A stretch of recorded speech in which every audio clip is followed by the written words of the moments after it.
OK，大家恭喜得到嘉德日历的朋友们，好，打出收藏，大家可以看到，确实多送几本啊，确实精美。对，我们一会儿还有再下一轮抽奖，放心，大家可能即使没有机会得到吴冠中真迹的网友，也可以得到嘉德日历来一饱眼福。其实刚才这个大军老师谈到的这个吴冠中的现象哈，我觉得就恰好说明哈，就是我们的这个艺术商业的这个版图啊，它是一个立体化的、一个融合的、一个复合型的一个叫生态环境。对对啊对对，是吧？它这个呢，包括比如说啊，我们现在是我们坐在拍卖行，我们是一直在说拍卖，实际上呢，它还有画廊，还有艺博会，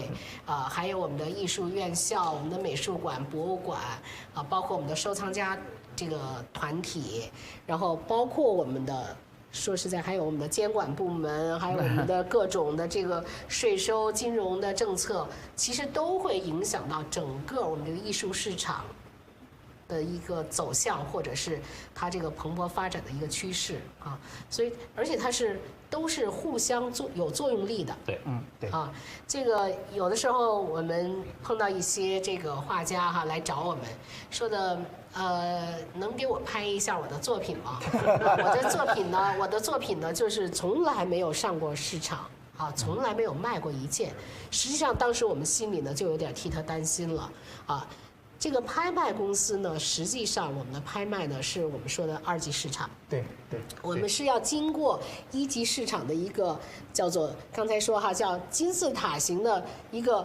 基底的一个基座的一个培育，对，我们才能向上走到二级市场，就是我们的拍卖。因为拍卖最简单的一个道理啊，就是你要往上拍这个价钱嘛，大家得要争嘛，对吧？对。如果你没有这么一个价高者得，对，价高者得嘛，对吧？如果你没有这个是一个稀缺的资源，是一个大家竞价的资源，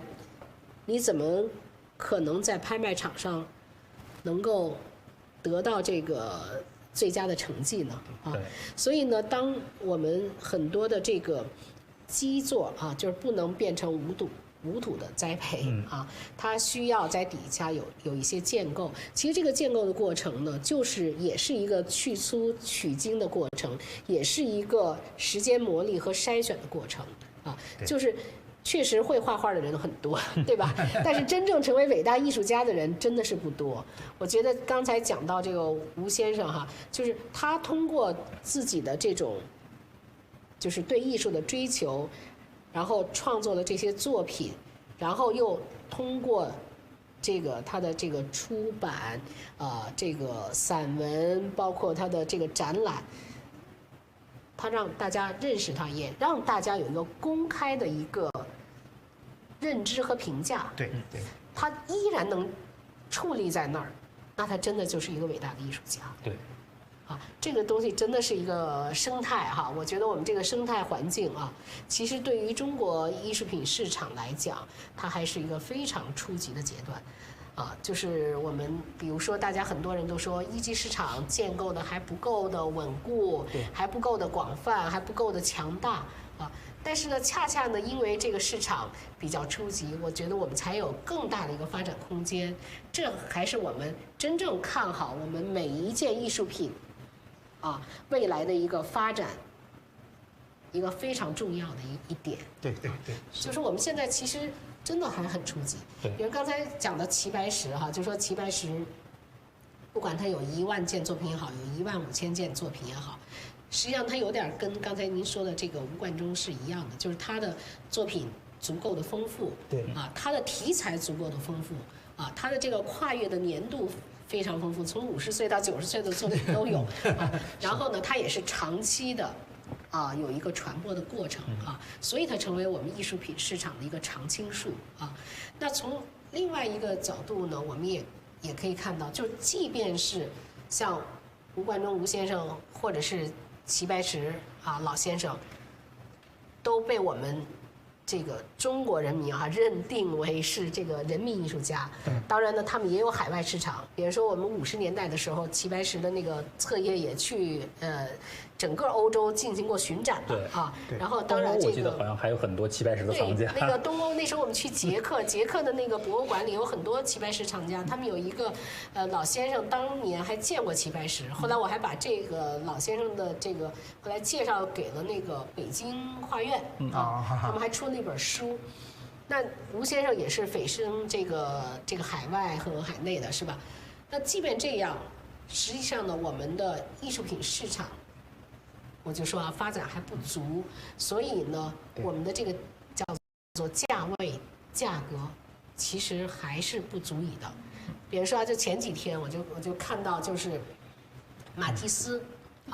有一张画拍了8000万这8000万是美金的美金不是人民币美金8000万那马蒂斯就是比齐白石小大概2-3岁比齐白石呢还早去世那么2-3年，因为他活了80多岁，就基本是跟他一个同时代的人。但是呢，他的最高价是8000万美金，然后普通的价钱都是1000多万美金。最近又拍了一张，也是1500多万美金所以呢，他都是在不断的这个市场交易中，让更多的人能够认知它但是刚才可能我们大家也说了，那这个价位，这个是不是越炒越高然后我们普通的人还怎么样能够欣赏到或者是收藏到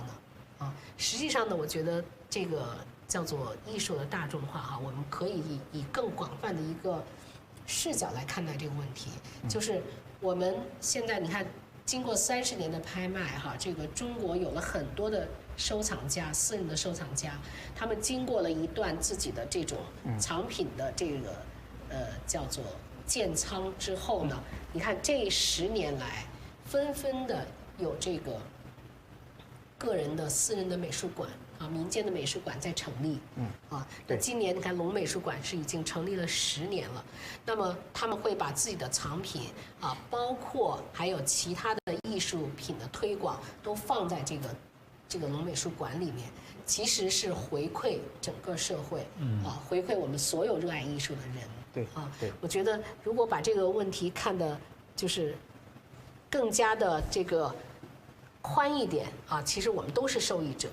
对吧？我们每一个普通人都是受益者。对另外就刚才说到这个复数艺术的问题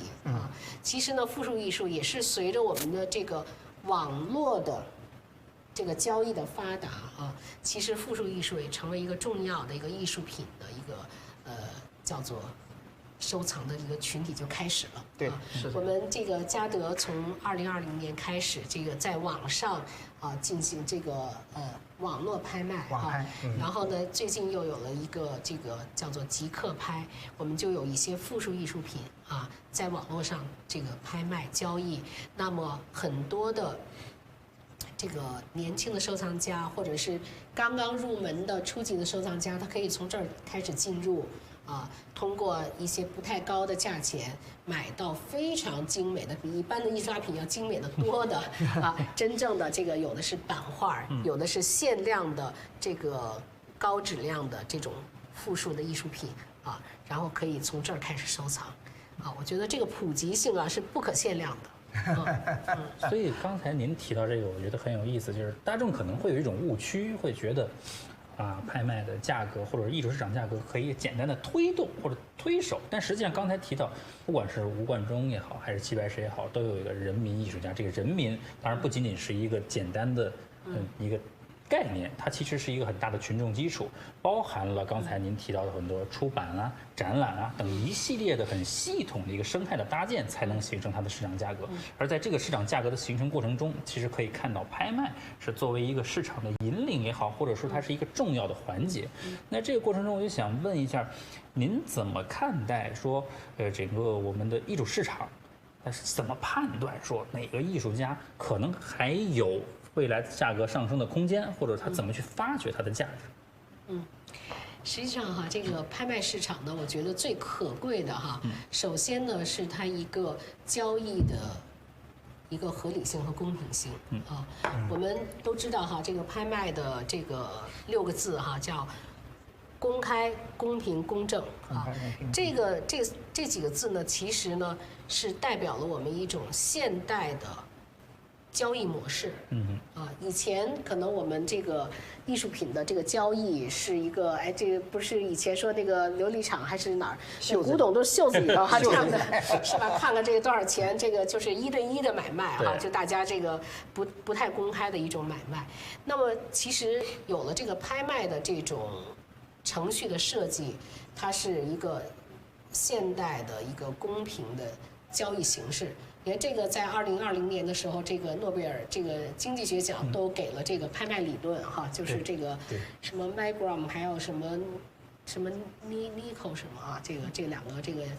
美国的这个经济学家。那么这两个经济学家呢，当时因为它涉及到拍卖嘛，我还学习了一下，实际上呢，它就是对4种拍卖的形式的这种设计啊，做了一个经济学上的一个研究。那么呢，我们现在采用比较多就是这种英式的拍卖法啊，就是说你往上这个竞价的这个过程啊。那么拍卖呢，使得买卖双方尽可能的，就是达到一个信息的对等，啊，它就比较公平了嘛。所以我就说呢，其实拍卖使得这个艺术品这种非常特殊的一个商品。这个特殊就是在于它很难定价，对，是吧？它这个独一无二，对，非标品嘛，非标品啊，一件是一件，一件跟一件都不一样。再有一个呢，就是它的那个资源很稀少，对吧？对。那你怎么样才能给它一个公允的价格啊？那就是通过这个拍卖价高者得，对吧？那在这个过程中呢，我觉得拍卖市场。特别是我们这30年的拍卖市场，真正走一个市场化的路线啊，所以呢，它就变成了我们这个每一次的这个交易竞价，就等于夯实一个价格体系啊，它有高有低，有这个非常自然、非常真实的一个价格体系。比如说这个齐白石的这个作品我们还回到说齐白石这个作品的上市。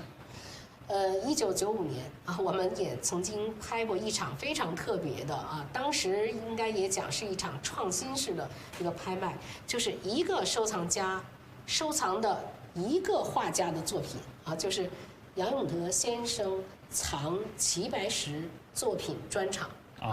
这个专场呢，一共140件作品，都是香港的收藏家杨永德先生收藏的。他的收藏真的是非常不错，因为在80年代那个时候就是当时这个其实大陆的艺术品市场还没有起来，但是香港的艺术品市场已经非常的活跃了，所以价钱也比较高对，这个文杰还给我拿了这本书了给大家看一看这是很珍贵的历史文献，现在珍贵历史文献就是这本书硬皮的还是就是这本书这是我们第一本书。这本书这个杨永德先生藏的，还是写的您的名字对对对，这他静坐就是这本书这本图录那这个当时这本这个专场呢，设置100多件这个齐白石的作品有这个早期一点的，有这个他80多岁的甚至90岁的作品真的挺棒的。但是呢，当时的这个市场其实是不太理解的不太理解有2点就是那是1995年嘛，一个呢是对这个作品的真伪好坏没有一个大致的一个共识标准对，再有一个呢就是对价格也没有一个共识所以呢，当时我记得这个我们当时宣传也宣传得很好，你看这本书的这个封面还是启功先生这个提的这个书名杨永德藏齐白石书画可是呢，拍卖的结果呢，就是只成交了40%。所以呢，就是说，市场就是自然就是自然。当时我们就是溜标就是溜标，成交就成交，是吧？可是呢，随着这个时间的推移哈，这个市场不断的在交易，不断的在反复的交易夯实各种的这个价位，就大家也在比较，大家不是简单的说啊齐白石3尺的画是多少钱，对吧？那个因为艺术品真的是不可以简单的用一个尺寸啊来衡量这个价钱啊，我们也不是卖花布的，对吧？所以呢，就是我后来观察，大概后来10几年哈，就是在这本书里头，当年没有成交的一些作品，就后来又流入了市场，有些是在嘉德拍的，有些是在别的拍卖公司拍的，都取得了非常不错的成绩啊。然后这本书呢，也成了我们现在业界这个齐白石作品的一个相当重要的一个出版物了。就是它成了标准件儿。对，它成了标准件儿了。所以呢，我只是想讲的，就是说市场它会纠正很多认知，它也会夯实很多价格。对，只要是一个真实的市场，它就会塑造出来一个真实的价格体系。对，我说一个补充一个孙中卫的例子，给胡总啊，因为那个我想就是中国这么多年就艺术市场的工作者，当然也和一些学者，他们在一起工作，实际上也就是挖掘了很多被这个历史遮蔽的艺术家，就是他因为各种原因被埋没、被遮蔽，不为人知，但是呢，他通过市场活动，又把这个艺术家给激活了，因为我刚才看到展厅里有2张孙中卫的作品，都是他不错的精品，也放在这个突出的展览位置上。孙中卫先生是徐悲鸿的学生，早年跟张大千一起去过敦煌，他有着这个人的这个艺术才华是非常高的，属于那种艺术家中的艺术家。但是他有一个特殊原因，就是他在50年代先在中央美术学院工作，因为呢，他是被错划为是个冤案，错划为敌特，这么一个原因，就只能离开中央美院，其实去了中央戏剧学院，那就比较边缘了嘛。加上这个艺术家去世比较早，79年就去世了，所以他就基本上是在被埋没的状态。那么恰恰是这个差不多20年了，尤其这10多年了，这个艺术市场一步一步的把这个艺术家给激活了。其中有差不多我查了一下，嘉德从2014年就开始拍他作品，那时候应该说没有多少人知道这个孙中卫，但是呢，他艺术在小众范围的影响还是在的，就作品说话，对，就开始一场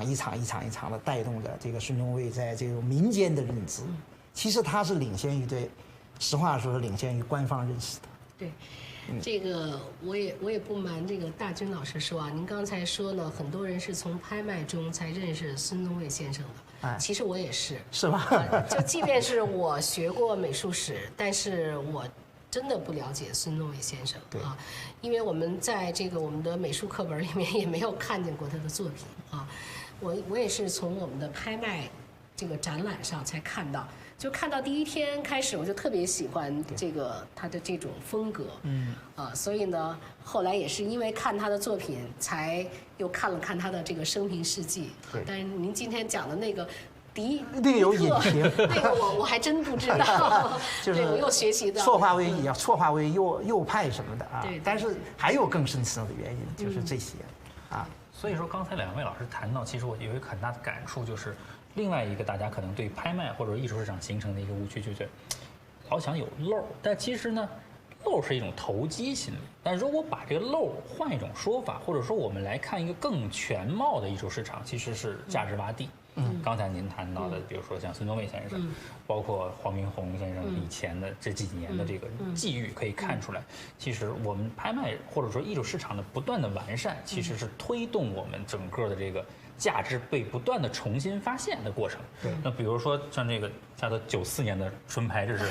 第一场的这个，给大家再看看这对个第一场拍卖的图录。这我也没见过。没见过这个第一场。这其实见证了整个拍卖这30年发展过程中，整个我们的艺术家如何不断发掘。刚才您谈到孙东卫，那我们如何去寻找一个价值洼地，或者说在现在一个艺术市场正在不断完善的过程中，那我们其实是怎么去找下一个可能作为资产的投资标的也好，或者说我作为一个收藏的入手的一个很重要的一个艺术家的作品，怎么去寻找它？有哪些标准？你能谈谈？或者二位老师都来谈谈说，看一看下一个，如果我是一个有一定的资产投资需求的，或者说对艺术品有一定感兴趣的，那我应该遵循哪些规则去入手？你这个问题比较大呀。对，其实你说这个，在对于拍卖行来讲哈，就是我们呢，有的时候会碰到这个收藏家会给我们，就是看很多的意想不到的一些藏品。这些藏品呢，有些呢可能是他有意收藏的，有些呢可能就是一个艺术家遗产。对所以呢，我们在碰到这些作品的时候呢，就要以一个非常公平的一个平常心来审视这件作品，而不是说只看到它现在值多少钱。那确实呢，就是还是我刚才说的那个，就是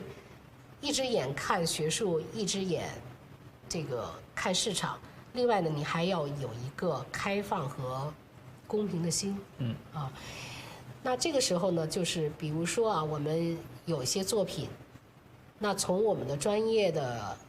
感受或者是我们的判断来讲，觉得是非常的不错，非常的优秀。我们也会呢进入一个深入的研究，即便它价钱还不够大或者是说它还不够热度，还不够热。这个粉丝还不够多，我们也会把它放入到我们的拍场。我们希望更多的人看到它们。实际上这块有两个部分，一个部分呢就是说我们挖掘这个勾陈这个历史被这个尘土掩盖的一些优秀的艺术家，这是对于已故的这些久远的这些艺术家画家来讲的。另外一部分呢，就是发掘年轻的，刚才我们说新锐的艺术家。对。但是这个新锐的艺术家呢，我们往往会走在这叫一级市场，就是画廊博览会之后。因为我觉得最主要的一个一级市场还是在于这个画廊和博览会。那个呢，他们会做很多的所谓像天使投资一样的基础性的工作。对。那我们会在看到有一些苗头的时候，才去抓取一些新锐艺术家来放在我们的这个拍卖会上。比如说，我们在今年春天，我们就做了那个5+5+5这个一个专题，其中最后一个5就是有5张非常年轻的艺术家的作品。那我们也是希望能够让市场看到他们，也希望来测试这个市场这是一种也算是很多人愿意叫做投资这些还没有完全成名的一些艺术的这个新锐的一些艺术家。当然还有一个简陋，就是说我们很多可能特别是古代的作品它这里面可能有真真假假、好好坏坏，这个需要研究的这个内容非常多可能需要时间。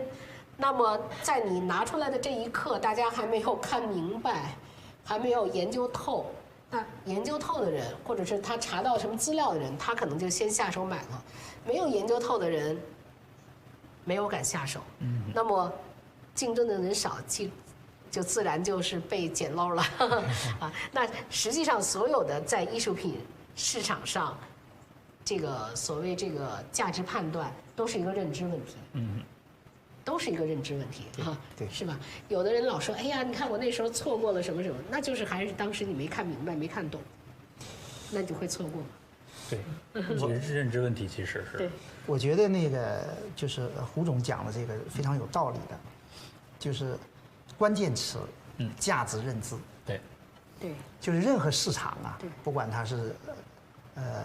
房地产市场，甚至股市，对它其实都是最后一样它要强调的还是一个价值认知问题。对，对，所以呢，你说这个艺术市场尊重什么样的艺术家？我应该说是尊重的是